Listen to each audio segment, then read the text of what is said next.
Қайым аға тек қана абай танушы емес, тек қана үлкен ғалым емес, зерттеуші емес, әдебиет танушы емес. Ол ақын екен. Оның ақындығын баяғы гимнен, алғашы қазақ гимнен түсінгенмін. Одан кейін ол терең зерттеуші екен. Ғалымдығын айтамда. Өте әділ адам екен. Парасатты, қарапайым, адамның жанын терең түсінетін. Сонда ерекше қасиеті бар. Азаматтық тұрғыдан алғанда ерекше қазақтың біреу екеніне көзім сонда жеткен. Кейін оның еңбектерімен терең таныстым. Оның архивте қатты жұмыс істейтін адам екенін түсіндім. Жаңа Абайдың шәкірттері жөнінде бірнеше том кітаптар шығарған, бәрімен де бар, бәрінен таныспынын.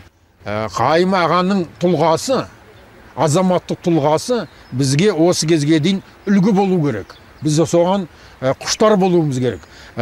Сондай кісіге жақындасуымыз керек. Оны Қайым ағаның балалары, мен білетін балалары, екі дүркін кітап шығарды. Біреуі Қайым аға жөнінде естелік кітабын шығарды.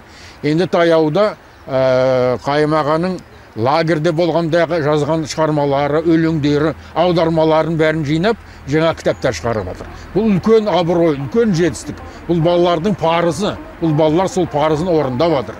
Мінекей сол жат тұрғыдан келгенде, тағы да астын сыза айтатыным, Қайым аға сияқты үлкен азаматтардың керектігі қазіргі біздің қоғамда ерекше сезініп тұр.